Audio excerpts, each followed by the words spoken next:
Être entrepreneur de TPE au temps du Covid n'est pas une sinécure, même si pour les entreprises de taille plus importante, ce n'est pas facile non plus. Les TPE sont les plus touchées par les fermetures administratives, décidées lors des 2 confinements.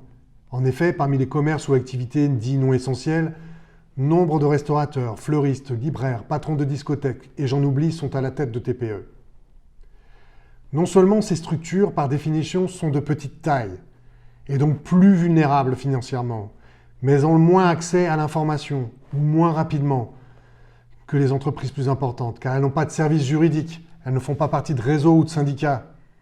Bien sûr, elles bénéficient de conseils, comme les experts comptables, réquisitionnés pendant ces périodes troublées, mais ce n'est pas suffisant.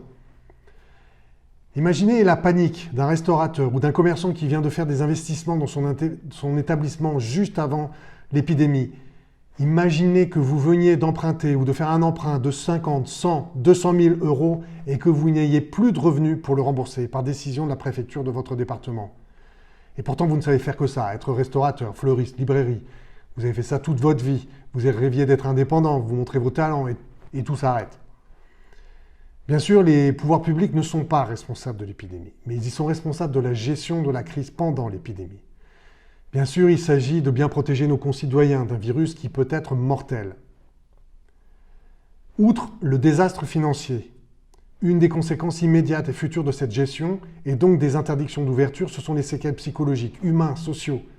Pour certains de nos collègues touchés par ces fermetures administratives, le risque psychosocial est bien encore mal évalué. Et le problème est bien là. Le risque sanitaire, lui, il a été évalué, quoique tardivement, mais le risque psychosocial, non. Or, les faiseurs de normes ont bien listé dans nos documents uniques le risque psychosocial pour nos salariés, et c'est tant mieux. Il n'en reste pas moins que nous sommes des travailleurs exposés au même risque. On pourrait débattre à l'infini de l'opportunité d'ouvrir ou non, avec les protocoles adéquats, les boutiques ou activités fermées de nos consoeurs ou confrères. Certains lieux, d'après les études récentes, restent hautement contaminants. Mais la question urgente est de donner rapidement à ces TPE une perspective, des moyens pour qu'ils s'organisent, anticipent, et pas seulement une indemnité qui les exclut du fonctionnement de la cité en les éloignant du tissu social dont ils font partie.